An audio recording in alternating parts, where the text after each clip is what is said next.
Good morning, everybody. Welcome to the Y Sports webinar on investing in major sporting events. Just welcome our speakers while we're here. So we have Stephen Vaughan, who is the Group CEO at Wasps Rugby Club. Give us a wave. Oh, you're branded, so everybody's going to know. And then we also have Shoaf, who's the Managing Director for Transport for the West Midlands. And last but by no means least, we have Martin Reeves, who is the CEO of Coventry City Council. So they're going to share their views on how to deliver major sporting events of the future, whether that's one-off or regular events, including how do we restore public confidence in events? How do we connect people who are no longer able to attend the events to still feel part of it? And what are those new models for delivery? And of course, how do we get people there in a safe and effective way? So first up, we've got Martin Reeves, who, as I said, is the CEO of Coventry City Council, a massive supporter of Y Sports. Can't thank you enough. Spoke at a number of our conferences, always brings a ton of energy. Very well respected, a huge amount of experience, and I believe has featured in the top 50 most influential people in local government on more than one occasion, Martin. So well done to you. Martin's going to be talking about reimagining sporting and cultural events in light of COVID-19. So I'm going to turn off my video and then hand over to Martin to kick things off. So over to you. Thanks, Yvonne. Good to see everybody. And I hope everyone's well. And it's such a shame that we've not been able to meet with all of you physically as we intended up at the Great Rico Arena in Coventry as part of the West Midlands showcase. So we will meet again. But I hope everyone is finding resilience personally and professionally. Anything that you do in terms of your own businesses, your own organisations, genuinely you have my best wishes for what is an incredibly challenging time. Thanks for that great introduction, Yvonne, as well. You're probably all now wondering if I've appeared in the top 50 most influential people, then who on earth are the other 49? But we'll pick that up later. But look, delighted to be here. Really want to listen to Steve and Laura as well about some specific operational as well as strategic issues. But I thought what might be quite useful is maybe to share 4 blocks of thoughts with you all in terms of the reimagination of cultural and sporting assets, infrastructure and events in light of what we're facing at the moment. And as Yvonne said, are likely to be living with for some time. So I hope that's okay and is of interest. So I'll rattle through these, but the first thing I want to talk about, and I'll do this unashamedly because it's really important, is the lens under which we're doing this and everything else, which is my take on COVID-19, the coronavirus pandemic and the context it's set, really. So just a little bit on that. Secondly, I want to talk about the strategic approach, which has not been serendipity. It's been absolutely focused approach for Coventry in the West Midlands around the attraction of major sporting events and the investment in infrastructure and assets for sporting and cultural futures. Number 2. Then thirdly, talk about what a reset as well as recovery might look like economically, socially, and community for the West Midlands. And then finish with what I'm calling the gift, because I think we are gifted in terms of what we've got in front of us for the West Midlands, which is a difficult thing to say, bear in mind everything that's going on at the moment, but just the heady responsibility that gives all of us, including people I'm sharing this panel with. So I hope that's okay. So let's get going in terms of those 4 areas. The first one is COVID-19 and the context under which all of this discussion and debate needs to be had. And let me start by saying that some of this is about being in the wrong place at the wrong time. And I, unfortunately, have been in a situation where I've had to assume what we in our kind of emergency world call gold command for some pretty nasty emergencies, including some pretty high profile terrorist events in London with mass fatalities and some horrendous impact of that emergency. So unfortunately, I've got experience of emergencies of national influence, but I and all my colleagues have never, ever seen an emergency incident and a set of emergency scenarios that have been chucked up over the last 3 months in particular by COVID-19. So this is really important to start with. This does not have a rule book. It doesn't have a playbook. It's not go to chapter 2 and find out what you now need to do next. No one, even the experienced responders, have ever seen anything like this. And the reason it is so different, in my view, is two characteristics in particular. Number one, the emergency laid out by the pandemic does not follow a natural timing rhythm and then stop. Because if you think about it, under normal circumstances, unfortunately, natural disasters where, really sad events, you end up with what I call a full stop. And then you immediately move, once that emergency response has been had, into the reset and the recovery.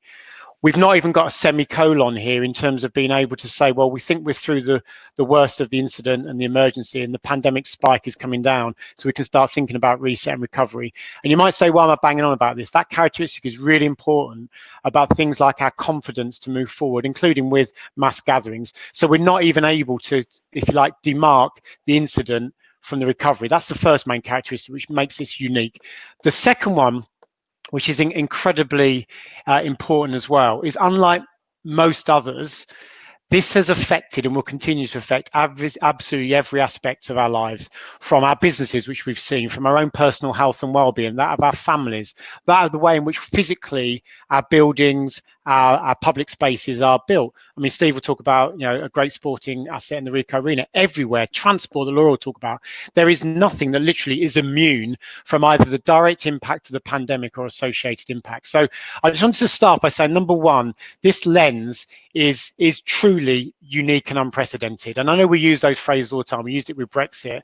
So anything we talk about has to be taken in that, and we're learning as we go. And as leaders and people that care about our own organizations, we will make mistakes.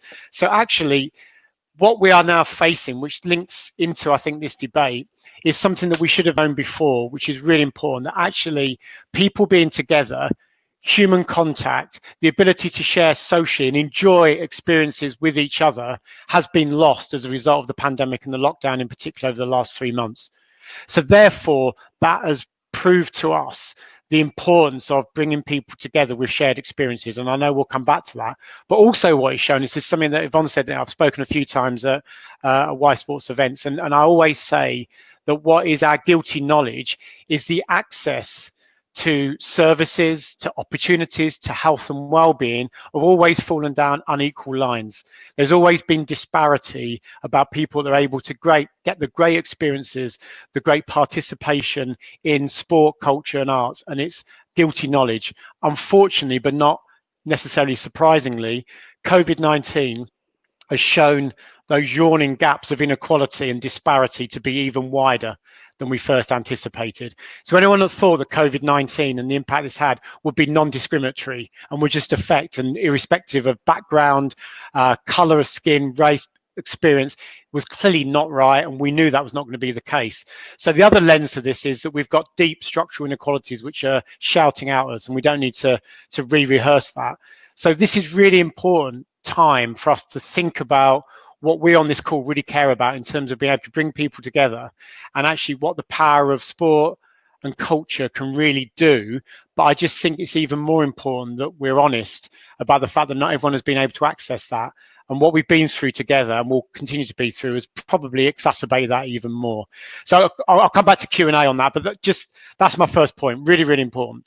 Secondly then is certainly focusing on Coventry and the West Midlands, but particularly the city, and then we'll broaden out, is the fact, as Yvonne said, that we are hosting, really proudly, UK City of Culture in 2021, which will have to be reimagined in light of what I've just said, the Rugby League World Cup, and then our region and Coventry, Birmingham colleagues hosting what will be an amazing Commonwealth Games in 2022, and so much else around the cultural and sporting infrastructure and event space. Let's just be clear, a long time before Brexit, and say a long time before COVID, there was an absolute determination strategically through a cultural strategy over the next decade, an event strategy to make us event central, and a deliberative attempt to go after these events and to invest in our massive infrastructure for growth around supporting these kinds of mass events where we're on not just a regional but a national international showcase, has not been by accident. So my point about this is, whilst none of us could have expected what's happened, the fact that we've invested strategically and coherently in wanting to be able to go for, bid for, and successfully win these has not been as a result of just luck. It's been a result of a long-term strategy. And anyone, again, that's on this call, I would urge you to think a long way in advance, because if nothing else, as a result of what we've been through with this pandemic, it goes to prove that the strength of that underpinning will see us through. And I have no doubt, actually, that the fact we're focused always on the long term means we can take these really hard hits rather than just always thinking tactically about where the next thing is coming from.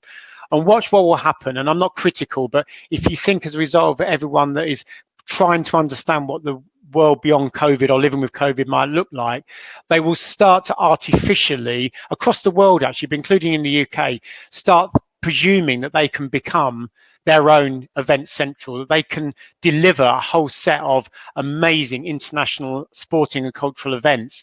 But you can't do that without the significant investment, the boring underpinning of infrastructure, and a reputation for not letting anyone down when you deliver this. So I would again urge people to think very carefully. This is not going to be the panacea. This has to be laid out for a long period of time. And I would say that actually, for Coventry in the West Midlands, we've been on that journey for many years, and probably reaping some of the rewards for that now in terms of our events and our profile in a way that our region probably should have gleaned in the past, but it's only now that we're really maxing out on that. So in some ways, nothing has changed for Coventry and the West Midlands, but as a result of Brexit, everything has changed as well. So let's just think about economic, community, social confidence and reset and recovery in light of all of this. There is absolutely no doubt that, and I've been clear about this right from the beginning, in my own personal leadership role on the COVID response, that testing, tracking and tracing with a sense of being able to really understand where the pandemic in the future spikes in particular settings, that actually the ability to use data, digital, and an understanding of forensically where those spikes are means that for people like Steve and Laura, for the city and for the region, the West Midlands, where we're piloting some of this work, we can rely upon a confident assessment rather than thinking, let's say, for example, the Rico Arena, rather than saying we have an outbreak in the Rico Arena, we can be confident and specific in the future about specific parts of that great facility. Ditto for Laura, we can think about specific parts of the public transport infrastructure, including waiting areas as well as the actual transit themselves, rather than making knee-jerk responses to close everything down and to lose value and confidence. With the test, track and trace, we can be really confident in being able to think specifically and carefully about what we have to adjust. That's always been a really important part of our strategy, and is even more important in my view about building confidence as we live with COVID over the next year, potentially 2 years and beyond. So for me, that confidence is going to be, and I don't want to get into the adaptation that clearly Laura and Steve will talk about, but for me, the heady responsibility is thinking about how can we blend the physical, face-to-face, experiential stuff, which no one can ever replace. I'm a massive fan of the blend of that with digital, with augmented reality, with experience, but you can't beat the ability to bring people together. So how do we do that safely as we learn about social distancing, about how we build venues and our events in a different way? But we must blend that with an ability to use digital and other platforms to actually provide a different layer of experience. But we must make sure that's a blend. It's not an either or. So what does that look like going forward? And I know we'll get into some of those conversations. What will it also mean in terms of our confidence for the ability through the City of Culture, Rugby League World Cup, other major events leading into the Commonwealth Games 2022, when as we confidently bring people together in large numbers, they are emblems and symbols, if you like, of major success and renaissance of what we're doing as a city and as a region. So how do we make sure that they are literally as strong and as safe as they can be? Because what I don't think we can allow is a set of more setbacks, whereas we set up these events, we end up not being prepared for what potentially could be a ricochet effect, where we end up with, as I say, some outbreaks or some concerns about the safety or the ability to deliver a great set of events. So we must think very carefully about, are we ready? And in which case, what are the mitigation plans? And that is a huge amount of work. One final comment on the third bit, and then I'll finish with my final views around the gift, because I think this is really important. We also need to think in all of this as well about how do we going back to my first point, connect these amazing event opportunities, the amazing sporting cultural history and heritage we have across the UK, but particularly in, I would argue, my patch in Coventry in the West Midlands, to bring those inequality gaps narrower. And actually say to ourselves, here is a really incredible opportunity to think differently about those that have been left on literally on the sidelines in the past and bring them front and centre. That's a design issue, that's a leadership issue, and that is really being thoughtful about not going back to where we were, which is why I'm talking about reset and not recovery. We need to think very differently about the way in which people consume sport, culture, participate, engage, and spectate. It can't be with the lens of the past. It needs to be a new lens. Which leads me to my fourth and final bit, which I'm incredibly passionate about and drove all of our strategic thinking. People said to me the other day when we were talking about City of Culture and 2022 Commonwealth Games, clearly none of us are unrealistic. Whatever happens with the epidemiology of the pandemic and where it goes, we know there will need to be adjustments and thinking about how we deliver with confidence what I've said about two massive iconic events in the City of Culture and Commonwealth Games. We know that. However, when we won those, they were hard earned and hard won and deserved. The gift that we got was huge, to be able to do all the things I've said and many more, put ourselves on the map, bring people together, create a legacy and an impact for our communities across a diverse young population. But this is the point. As a result of COVID, and probably because of it, not despite it, my honest view is that we are now more gifted. Those gifts are bigger, shinier than ever before because of the heady responsibility that comes for all of us to deliver that out, to bring people together. Maybe not in the physical way that we'd have imagined before, but to bring people together in a way which can celebrate the amazing asset that comes about as a result of culture and sporting exposure. So no one thing on this call that this is a lesser gift. This is more a gift. This is more powerful, more potential. But with it comes some really big asks now for all of us to think creatively and disruptively about how we can deliver sporting events in this kind of future environment, which will mean that that lens of COVID and potentially other challenges will be with us, unfortunately, for many years to come. Thank you very much. Thank you very much indeed, Martin. Fascinating and incredible insight, actually. I don't envy your job right now. That must be a huge, huge challenge. But like you say, you know, the nature at which this virus has struck, it is affected everyone and everything. And I'm particularly interested, and I think we'll certainly come back in a little bit to the inequalities side of things. When we just look at sport and physical activity, maybe culture generally, there are stark inequalities that existed before. And is this an opportunity to engage in a different way? And I'd be really interested to get the panel's view on that a little bit later on. I also thought it was really worth noting that long-term planning and the strategic approach. I think there's often a tension, isn't there, between people in the system that are wanting to get things done and move things on, and people who are wanting to be strategic and plan for the long term. And like you say, you don't ever win a major event without having that long-term vision. But actually, at times like this, when your foundations are solid, it really does make an incredible difference to be able to deal with the challenges ahead and obviously come out of it stronger. It's a really, really interesting presentation. Thank you. Moving on now, we've got Laura Shoaf, who, as I said, is the MD of Transport for the West Midlands. Laura's got over 20 years experience delivering integrated economic and spatial regeneration, and is now, like I say, the MD for the Transport for the West Midlands. So I'm sure we'll bring a real rich kind of view to COVID and certainly how we move people around and perhaps in a different way. We're seeing lots on social media around cycling and walking. Certainly here within Greater Manchester, where I am, we're seeing lots of roads being adjusted to create more space for cyclists and more people taking to the roads, which is really interesting. So, Laura, I look forward to hearing what you've got to say. So over to you. Thank you very much. And most of my years of experience had been working with Martin, so part of his now never speak to Reeves. It's incredibly difficult because he leaves me enthused. But I think I'll talk about what are highs and lows and how to deal with them in terms of this pandemic. So two particular professional highs for me in my career have been beating Liverpool to get the Commonwealth Games hosted in the West Midlands, and also watching the celebrations on the streets of Coventry when they won the City of Culture. Both of those, fairly recent events. But, I remember sitting down with my team saying, I challenge you to find a better job in transport than the one in the West Midlands over the next 5 years. Look at the events that we are going to host, the opportunity we have to show off our region. This is a moment in transport where you really are. We are the most privileged people in the world, and let's get on and deliver 2 world-class events. That's a high. Possibly my most recent low was having to put out an entire campaign saying to people, please avoid crowds, please avoid places and time spent in close contact with others. Please don't use public transport unless it's absolutely required.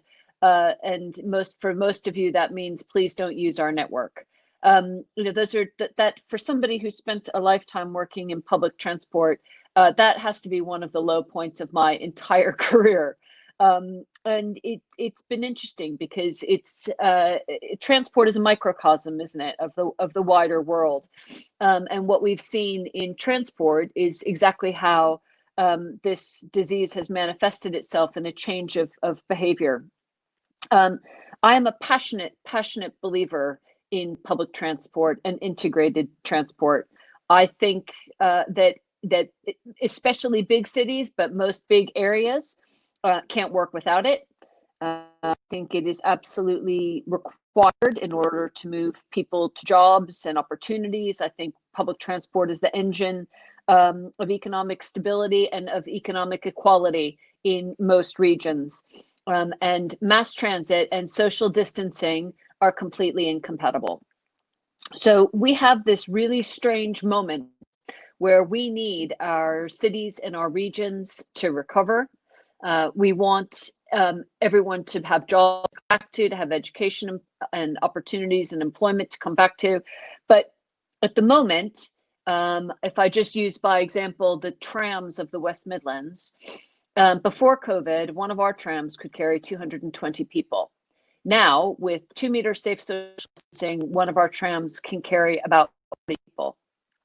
So we simply do not have and cannot, so whether rail systems or heavy rail systems, bus is a little bit different.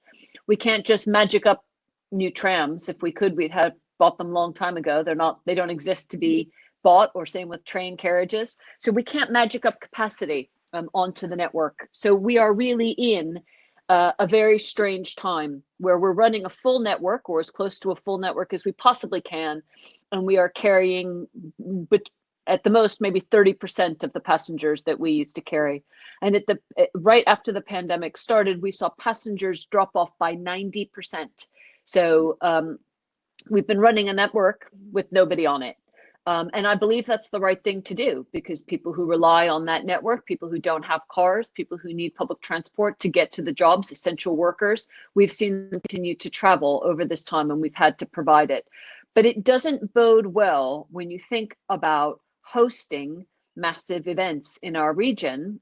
Our view for Commonwealth Games, for the City of Culture, and for our recovery has always been clean and green. And it's been really interesting, and I'll just go off topic for 1 second, but we did a survey through Transport for West Midlands just a few weeks ago. We had over 6,000 people respond to it. We were asking them about how they feel about traveling, how they feel about the recovery, etc. And without any doubt, the 3 things that people wanted to see in a post-COVID recovery were fewer cars on the road, more active travel, and a change between their life-work balance. It's really interesting to think about that. Those things actually are quite compatible if we're able to make something of this opportunity, if I can get to thinking about it as an opportunity about what kind of recovery that we want. But I think more recently than ever, we've been able to understand, as Martin said, through data, exactly how our network works every single day. And I had the opportunity to present recently to the Commonwealth Games Committee on what we're going to do transport. And in that moment, I went from my high of winning to my low of public transport can't carry anybody, to yet another high, which is this is still an amazing opportunity that we have in the West Midlands to host these games and to host the City of Culture. And amongst all the chaos, it actually gives us a really good focus. And we've been able to continue to work and to design what we hope will be a really clean and green games. But ultimately, what we have to do is build confidence in the public transport network. There is absolutely no two ways about it. People need to be confident that they can use public transport and they can use it safely. We're really pleased about mandatory face coverings. That's been done around the world. That's a really positive way for people to feel about traveling. When you look at the Far East, you know that people have been maintaining their use of public transport at really high levels with face coverings, and they've done that really effectively. Personally, we can get more people on any vehicle if we can move from a 2-meter rule. The World Health Organization has a 1-meter rule. Other countries around the world are using 1 meter on public transport. That obviously would help us increase the capacity. We've increased the cleaning, and we've done that in a highly visible way. People want to know that the vehicles that they're traveling on are clean. As I said, the masks are a hugely important bit of it, and social distancing. And we've really seen people in our region be really respectful of each other when using public transport. They are not crowding each other. People are abiding by the mask rules. They've learned to use Birmingham New Street, which at the best of times was a complicated train station, is now in a unique one-way system. But passengers have adapted to that, and they've been able to use trains where required and do so in a safe way. But without that confidence, we're going to really struggle to get people with attendance. But what we can do and what we have to do is be flexible. So this is if we can, at some level, think about how we're going to reintroduce the public transport, then during the games, we'll have to make games lanes. And maybe if coaches were what people were going to use, we have to use smaller vehicles where fewer people are able to be on them and more people are able to use them. I think that these games and hosting the City of Culture is going to be so important to people. I mean, what makes people happier than sport and cultural activity? We can see that now just by how people feel. Everybody wants to come together and celebrate the uniqueness of their area, but also what sport brings, which is a fantastic equalizer for all people. Even I have finally learned how to sing along at a football match, and I can't tell you how much I miss it. I don't understand rugby quite yet, but I've got a feeling my dream team's going to help me with that. But I can't wait to get back to when we can all get together. And there's going to have to be a way that we can make that work. And so I don't have the answer sitting here today. I wish I did. I wish I could tell you how I knew that I could get our public transport network back up to 100% capacity safely, effectively, and make sure that everybody who travels to and through our region for these events does so in a sustainable way. Nothing would give me more joy than to sit on this call today and tell you I've cracked it. But I haven't yet. But what I know that we can do is work with city councils, work with our event hosts and operators to say, all right, how can we try to do the best that we can in today's situation? How do we move the most people that we possibly can? Because what we are seeing is a return to cycling and walking. Even though some people are returning to their cars, there's this overwhelming feeling that we don't want to return to a heavily polluted, congested environment. And that's not just in the West Midlands. I think that is a trend people are seeing all over the place. That will require people to change the way they travel for that last mile. Maybe they'll walk, maybe they'll cycle. We're going to trial e-scooters, all different types of micro mobility. How do we take some of that pressure off the network and encourage people to take a different end-to-end journey, and in a way that actually might give us some more capacity, give people a bit more confidence, and get people to where they need to go. So I think I would just say we've got new risks than we ever had before. My job is completely different than it was for the past 5 years, but those risks are very real. But I think we can take quite a lot of comfort from what we've seen in different parts of the world, that this is possible. and we're committed to doing it.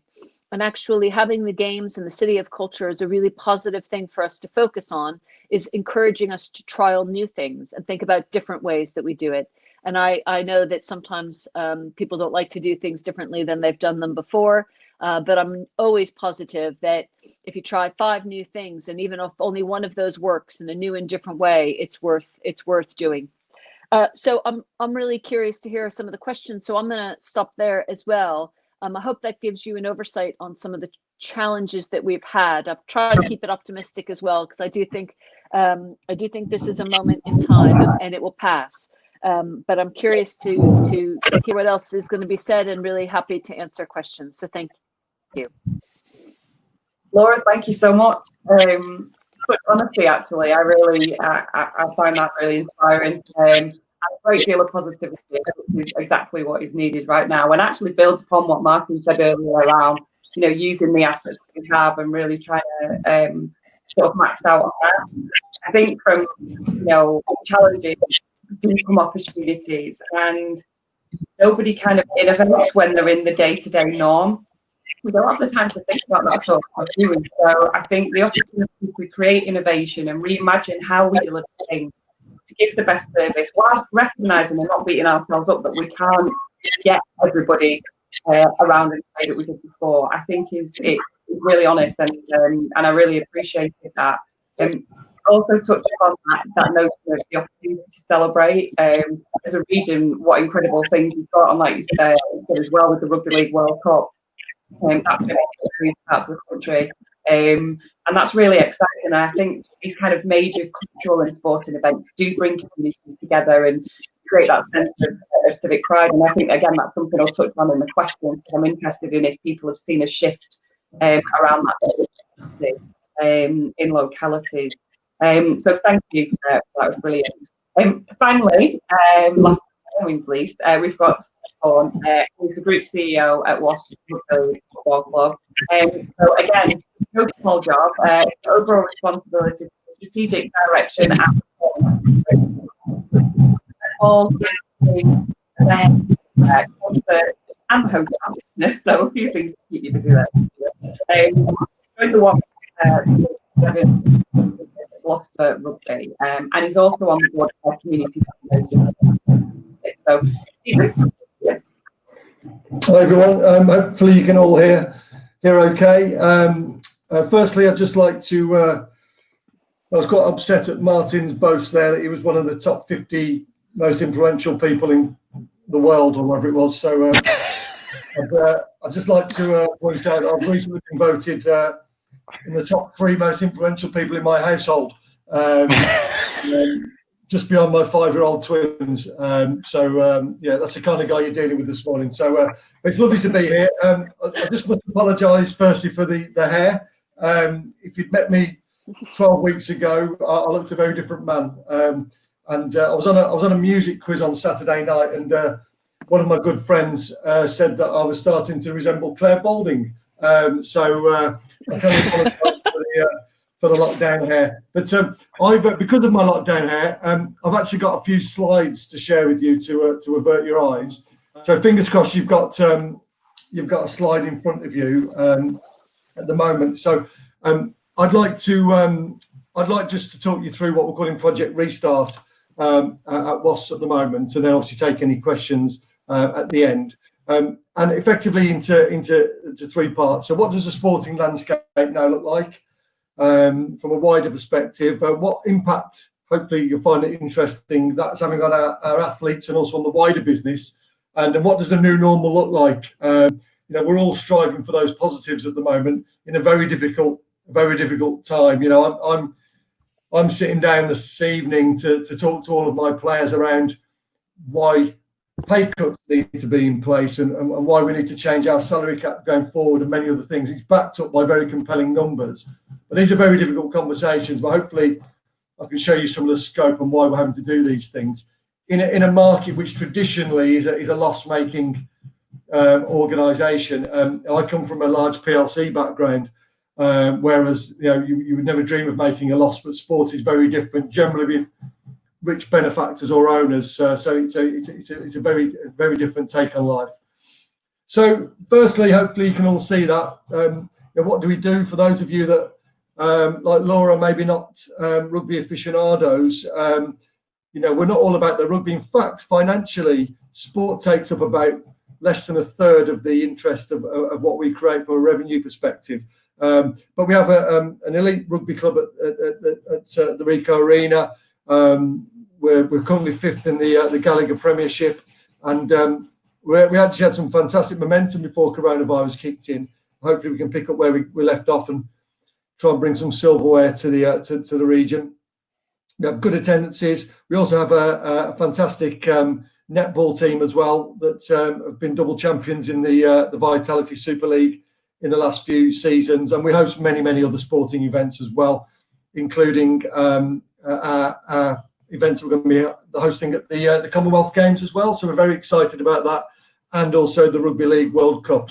So if you haven't been to the Ricoh, you've got to get down there. It's a wonderful arena. It's enormous. It's 30-odd thousand seats, state of the art in every way. But it's not just about the sport. As my slide says here, we have 121 room hotel. We have another 150 bed hotel in planning at the moment as well. And we have massive other areas there. We've got a huge casino. We've got indoor arenas, and we have an enormous amount of trade events, conferences, concerts. We actually had the Killers and Rammstein playing there this year, 3 sellout concerts that we've had to postpone until next season as well. So, the impact has been large, and it's been immediate, and it's been very, very obvious as well. I think Laura was talking about large gatherings and massive events. That is what we do on every level. That is what we do. So we're impacted fairly heavily, as you can imagine, at the moment, and having to adjust our business model accordingly. So from a sporting landscape perspective, our revenues are almost zero, and our cost base remains high. So if I just centre on rugby for today, there's a salary cap in rugby of around £7 million you can pay your players over a season. On top of that, you have a number of credits and marquee players that you can bring in outside of that. And the average rugby club in the Premiership would have a cost base of around £8.5 million for their playing squad, plus another £3 million with support staff. So we're working on a cost base just from the playing department. Ignore everything else, electricity and keeping things ticking over and pitches maintained and all the rest of it without any COVID costs in here. Of around £11.5 million, with no revenue coming in at all, which you may have seen has meant that all clubs have voted to have a pay cut across their businesses of around 25%. But you can do the maths. It's helping, but it's not the answer. So we're in a very tough time at the moment, and we're relying on our partners and supporters and local government and councils to really help us at the moment as well, to make sure that we can come through the other end, fighting. We furloughed everybody in the organisation, actually, not just players, other than 5 people, of which I'm one of them. And we're slowly coming back to work now around the playing department. But that's meant players have been isolated and independently maintaining fitness. And if anybody has worked in sport before, it's been very difficult for our players, actually, and all players, because they have a very regimented life. Usually, they come in. They eat at a certain time, they train a certain way, they get told what to do, what to eat, how to perform, what to do on social media, and then they play. At the weekend is their release. So to go from that institutionalized livelihood to being at home, homeschooling, understanding that their wives and partners have actually got the rough end of the stick a lot of the time here, has been difficult for the guys, both from a physical but also a mental perspective. So we've been working very closely with our medical teams around that, not just the obvious. The only staff that we've got working outside myself and a couple of commercial guys are medical people at the moment, for obvious reasons. We've had to keep on top of all of the latest medical areas relating to when we can come back to play, what that looks like. And our return to train was yesterday. We actually went back on the 11th, and the plan is to have matches behind closed doors from the 15th of August. So fingers crossed. It's going to be a 2-phased approach to training, and then we can come back in on the 15th of August behind closed doors. This brings issues because not only are we not playing in front of anybody and creating any revenue, to play behind closed doors is actually costing us a lot of money, upwards of £20,000 a month extra cost just to get going again. But there are compelling reasons why we need to get going again. Okay, so what does that look like to our players in bubbles at the moment? Very similar. If anybody's got young children at the moment that have gone back to school, my kids at the moment are in a bubble at school. Very similarly, they can work in groups of up to 6, and it's individual training in the gym, so no more than 6 people. When they come out of the gym, everything's cleaned. When they go into the gym, everything's cleaned, and they can go outdoors and do speed, agility, and fitness conditioning training. But legally, everything is optional, and every player that's come back in has had to sign an opt-in form to come back in. That's very important financially, because this allows us in phase 1 training to be able to allow our players to remain on furlough. If you imagine how many players that we've got, times that by £2,500 a month assistance to the organisation, is extremely important that we abide by those rules. Okay, now what does that look like from a situation of physically trying to get back to playing games, etc.? Well, obviously, there's a new normal. I spoke about the players coming in to train. So phase 1 will be no contact. Phase 2, which is looking like it's going to be about 3 to 4 weeks' time, there will be contact. Players then come off furlough officially. So we've got to make sure we get everything right. The training facility at the moment is you can only come in one way, go out another way. We've got Vodafone, our main sponsor, with heat detection cameras at the moment. We can't serve food there. It's an incredibly clinical situation at the minute, and we hope that the new normal gets us to a place where that looks a little bit like what it used to, because it's very odd at the minute for the athletes. But in terms of a new normal, we've got to get our communications right. We've got to make sure that people understand the severity of what's going on, but we want people to come back feeling that they're being looked after, that they're confident that if they come to the Rico to watch a match, that they're going to be safe. So what does that look like? I'll talk about stadium modelling in a second. Ticketing. We've communicated already to our database and said, look, we really appreciate you sticking with us here. We're having a very tough time financially, but the club's been here for 100 odd years. We want it to be here for at least another 100 odd years. And we've given our supporters and members a raft of options. And we've said, look, if you want a refund for your season tickets, you can have one. However, if you'd like to donate to the club, or if you'd like to take a credit to next season, then we'd appreciate that. And you know what? At the moment, 80% of our supporters have done that, which is incredible, and just shows the absolute passion and drive that our supporters have got to get the club back to where it needs to be. Now, that messaging's been crucial. From a stadium modelling perspective, when people come back in, we're modelling at the minute with a digital company where we're looking at, can we get socially distanced games on? We think we can get between 8,000 and 12,000 people into the Rico Arena in a socially distanced way, but it is incredibly difficult around the messaging, around the way that we enter and exit people from the stadium. We'd have to be completely cashless. We can't have money changing hands. There's issues around people using the toilets, etc., etc. So I haven't got time to go into the detail, but the modelling is incredibly complex around the cleanliness and the direction of people once there. But we're going to do it. We're going to get there because we need to. And I think Martin was saying earlier, this hiatus around sport has shown just how important sport is to people socially, physically, and mentally. And you can see at the moment. The reason I look so miserable is other than working in sport for all these years, I'm an Aston Villa supporter, and Villa are having a tough time at the moment, but they're playing behind closed doors tomorrow, and I think the audience on the television is going to be enormous, not just from Villa and Sheffield United supporters, but people that are desperate to see live sport in the UK again, and I think that we're going to get that bounce as well in rugby. Our commercial partners, all of our sponsors, that in terms of rights execution, they can quite rightly turn around to us now and say, look, we've been 3 months without anything. So we've been working really hard to make sure we activate for them without live sport, doing things in our community around the foundation digitally. We've been doing campaigns with Vodafone and other partners to get people talking in the community, to reach out to our older audience to make sure that they're okay. So the things that we've been doing to activate whilst we can't do the very obvious things. And then other granular pieces around food, beverage and merchandise, how we operate that in a more clinically digital market going forward. But I will say there are opportunities here, and this will maybe force us into doing things that we should have been doing anyway. So at the minute, I'm looking at all of the entrance areas to the Rico and making everything contactless, so people haven't got to, you know, kind of exchange tickets and things. We should really have been doing this anyway, you know, and looking at apps and how we can operate without cash changing hands. So I do think there's going to be a lot of opportunities here to be better businesses once we come out of the other end of this as well.